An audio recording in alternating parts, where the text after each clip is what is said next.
वर्णानामर्थसङ्गानां रसानां छन्दसामपि मङ्गलानां च कर्तारो वन्दे वाणी विनायको नारायणं नमस्कृत्य नरं चैव नरोत्तमं देवीं सरस्वतीं व्यासं ततो जयमुदीरयेत्। गुरुर्ब्रह्मा गुरुर्विष्णु गुरुर्देवो महेश्वर गुरुर्साक्षात् परब्रह्म तस्मै श्री गुरुवे नमः। बोलिए सियावर रामचंद्र भगवान की जय। राधावर कृष्ण कन्हैया लाल भगवान की जय। शिव ममेश्वर भगवान की जय। श्री गायत्री ब्रह्मदेव भगवान की जय। माता पिता गुरुदेव की जय। सद्गुरु भगवान की जय। समस्त संतगण भगवान की जय। समस्त भक्तगण भगवान की जय। ओम नमः पार्वती पतये हर हर महादेव।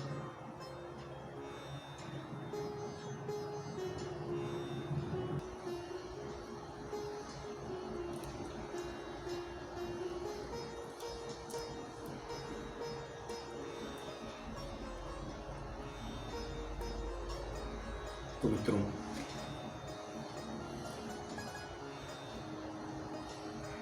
सभी उच्च कोटि के श्रोताओं, अब तक हमने श्रीमद् भागवत पुराण के प्रथम स्कंद के तृतीय अध्याय तक की कथा को श्रवण किया था।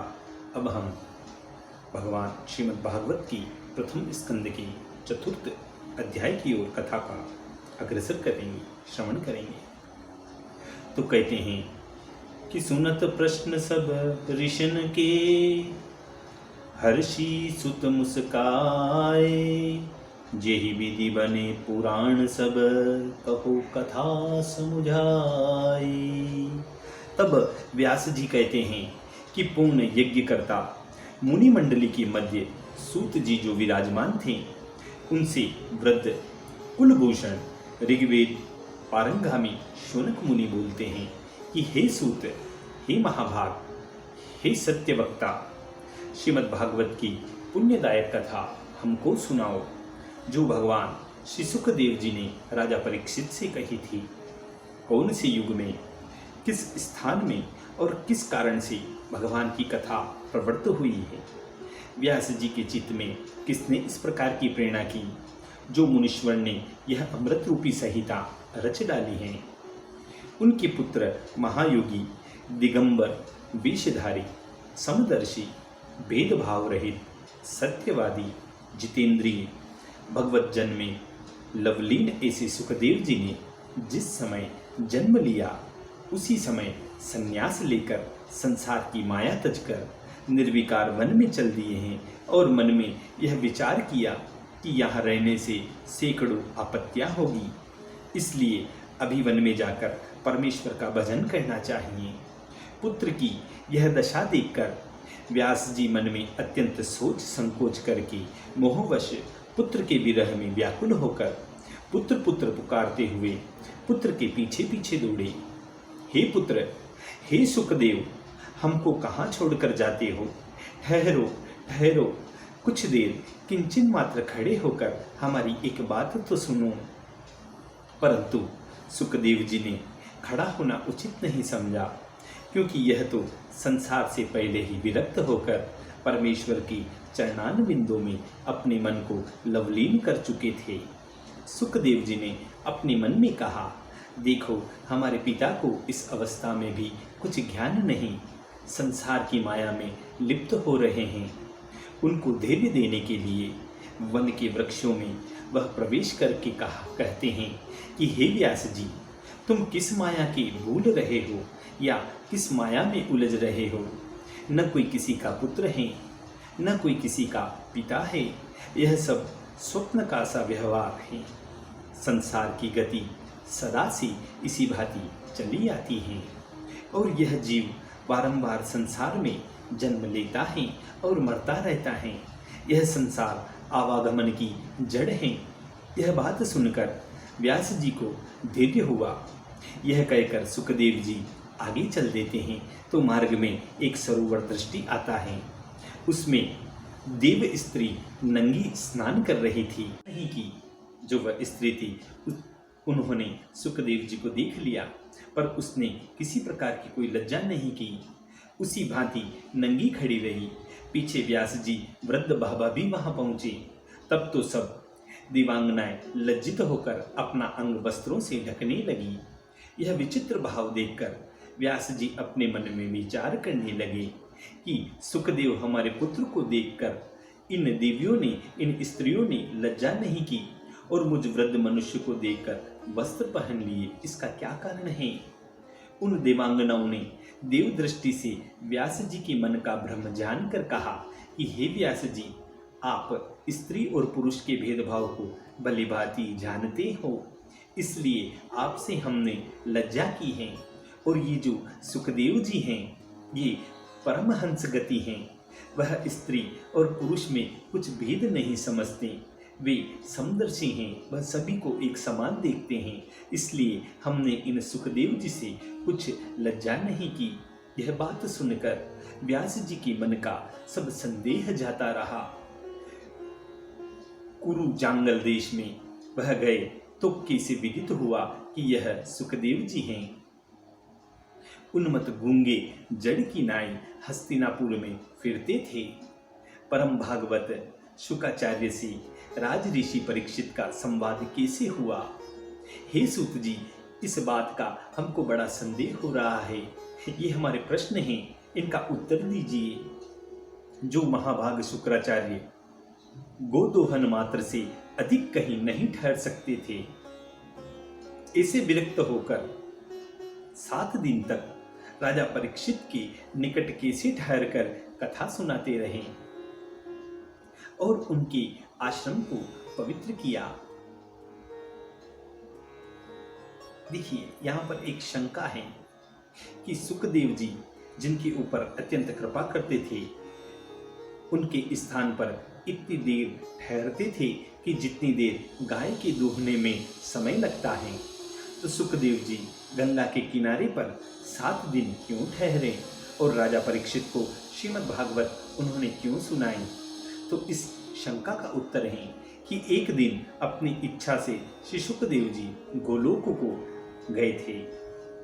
तब श्री कृष्णचंद्र आनंदकन विधि पूर्वक सुखदेव जी का पूजन करते हैं और पूजन ग्रहण करके जब सुखदेव जी चलने लगते हैं, तब राजा परीक्षित का मोक्ष होने के लिए श्री कृष्ण ने सुखदेव जी से प्रार्थना की थी कि हे मुनिराज, पांडव मेरे बड़े मित्र हैं। अर्जुन का यह परीक्षित पोता है और शिंगी ऋषि के साप से तक्षक सांप ने उसको काटा है और सर्प का काटा निसंदेह नरक में जाता है। जब वह परीक्षित नरक में गया तो त्रिलोकी में मेरी बड़ी दुर्नामता होगी और लोग मेरी हंसी करेंगे कि कृष्ण के मित्र का पोता नरक में गया है। देखो भाई, अरे हे सुखदेव, अब जैसी आपकी इच्छा हो उसी प्रकार से परीक्षित का नरक से उद्धार कीजिए और उसको मेरे लोक में भेज दीजिए। इस प्रकार श्री कृष्ण ने जगद्धार की प्रार्थना से गंगा के निकट जाकर उन सुखदेव जी ने राजा परीक्षित के पास 7 दिन रहकर श्रीमद् भागवत की कथा सुनाई थी, जिसके सुनने से महादुस्तर संसार से निस्तार हो जाता है।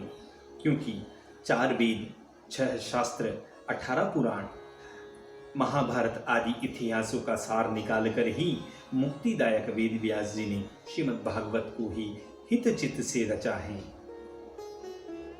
तो यह उस शंका का उत्तर हुआ। अब कथा की ओर आगे चलते हैं। तब कहते हैं कि हे सूत, शौनक जी पूछ रहे हैं कि हे सूत जी, अभिमन्यु के पुत्र परीक्षित को भागवतों में उत्तम कहते हैं, उनका जन्म कर्म महा आश्चर्य का है, वह हमसे कहो। तब तब वह सूत जी कहते हैं, शौनक जी सूत जी से फिर प्रश्न करते हैं कि हे सूत, पांडु कुलभूषण चक्रवर्ती महाराज परीक्षित राज्य लक्ष्मी का अनादर करके किस हेतु से गंगा के किनारे अन्न जल त्याग कर अंत समय में वहां पर बैठे थे, सो वह भी कहो।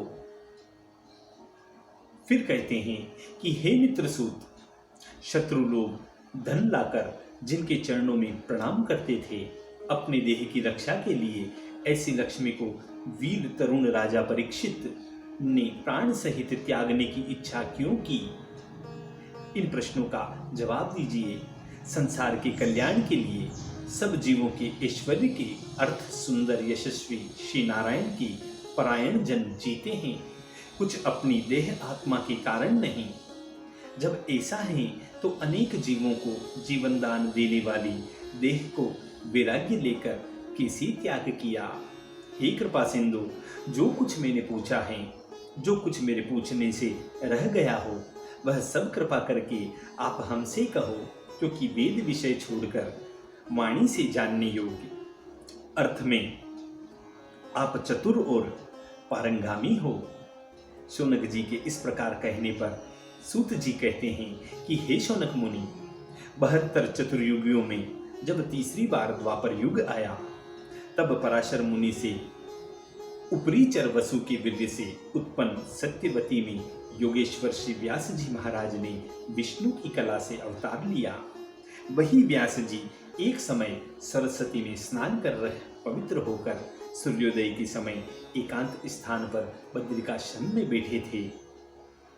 भूत भविष्य के ज्ञाता श्री व्यास देव कलयुग के कारण से युग युग में पृथ्वी पर सब वर्णाश्रम धर्म उल्टे हुए जानकर शरीरधारियों को शक्तिहीन, श्रद्धाहीन, सत्वगुणहीन, बुद्धिहीन, आयुहीन ऐसे दुर्गति जीवों को देखकर श्री मुनिराज दिव्य ज्ञान चक्षु से सब वर्णों को और सब आश्रमों का हित विचार करके ब्रह्मा, होता, अधर्व्यू, अग्निद्र इन चारों से अनुष्ठेय प्रजाओं की शुद्धिकारक वैदिक कर्म को जानकर यज्ञों के अविच्छेद के लिए एक वेद के 4 हास पुराणों को पंचम वेद कहा है। जो ये एक वेद हैं उन्होंने 4 भाग कर दिए, चार भाग कर दिए। वह 4 भाग इस प्रकार होते हैं: ऋग्वेद, यजुर्वेद, सामवेद, अथर्ववेद। ये 4 अलग अलग कर दिए, एक ही वेद के 4 टुकड़े किए, 4 भाग किए। इतिहास पुराणों को पंचम वेद कहते हैं। पेन मुनि ने ऋग्वेद पढ़ा, जेमिनी पंडित ने सामवेद सीखा, वैशंपायन जी ने यजुर्वेद में पारंगत हुए, अंगिरा गोत्री सुमंत मुनि अथर्ववेद के ज्ञाता हुए। उस वेद के मारण, उच्चाटना आदि कर्म करने से उनका नाम दारुक हुआ। और इतिहास पुराणों के पारंगामी हमारे पिता रोमहर्षण जी हुए। वे सब ऋषि अपने अपने वेद का अनेक प्रकार से विभाग करने लगे। उनके शिष्य और उनके चेलों ने वेद की शाखाएं बनाई। पहले बड़े बड़े चतुर और अति विशाल बुद्धि वाले वेद का अर्थ जानते थे। जब उन्हीं वेदों को मूर्ख निर्बुद्धि लोग पढ़कर उनके उल्टे पुल्टे अर्थ करने लगे, तब व्यास जी महाराज ने इसे बनाया जैसे स्त्री, शूद्र और मूर्ख इन तीनों को वेदत्री पढ़ने का अधिकार नहीं देते हैं। उनके कल्याण के लिए क्या उपाय करना चाहिए, यह विचार करके व्यास जी महाराज ने उनकी मुक्ति के लिए कृपापूर्वक महाभारत इतिहास बनाया और उसमें सब वेदों का सार लेकर भर दिया। हे शौनकादिक मुनियों, सब जीवों के हित के लिए अधिक परिश्रम करके महाभारत आदि ग्रंथ रचे, परंतु मन तो भी प्रसन्न नहीं हुआ। व्यास जी तो भी दुखी रहे, उनका मन प्रसन्न नहीं हुआ और बारंबार यही विचार करते थे कि अब हम कौन सा ग्रंथ रचें जिससे हमारे मन को धैर्य हो सके इसी चिंता में परम पवित्र सरस्वती जी, जो सरस्वती नदी है, उन सरस्वती नदी के किनारे पर एकांत में बैठकर अनेक अनेक तर्क वितर्क करते करते उदासीन चित होकर धर्मात्मा व्यास जी कहने लगते हैं कि मैंने व्रत करके, अनेक शुद्ध कर्म करके गुरु अग्नि सबको निष्कपट भाव से माना है और उनकी आज्ञा को भी अपने सिर पर धारण किया है। भारत के बहाने से सब वेद का अर्थ कहा। जिस भारत में स्त्री शूद्र आदि को भी धर्म अर्थ काम जान पड़े, मैं ब्रह्म तेज वालों में श्रेष्ठ भी हूँ, परंतु बड़े खेद की बात है कि मेरा जीव समर्थ मन से प्रसन्न नहीं है। वह कहते हैं, व्यास जी कहते हैं कि मैंने बहुत सारे कर्म किए पर मेरा मन अभी तक प्रसन्न नहीं हुआ। अथवा वे भागवत धर्म विस्तार पूर्वक मैंने अनेक प्रकार से नहीं कहे हैं, जो भागवत को प्यारे हैं, उन भगवान को प्यारे हैं, परमहंसों को प्यारे हैं। अपने आप को छोटा समझकर व्यास जी खिन्न मन से इसी सोच में सरस्वती के निकट बैठकर विचार कर रहे थे कि उसी अवसर पर श्री नारद मुनि उस आश्रम पर आ गए जहाँ व्यास जी बैठे थे। उन नारद जी को देखकर व्यास जी अत्यंत प्रफुल्लित होकर शीघ्रता से उठ खड़े हुए और विधिवत उन नारद मुनि का पूजन करके बड़े आदर सत्कार के साथ उनको आसन पर बिठाया। इसी प्रकार श्रीमद् भागवत पुराण प्रथम स्कंद के यहाँ पर चतुर्थवा अध्याय पूर्ण होता है। बोलिए श्री कृष्ण कन्हैया लाल भगवान की जय।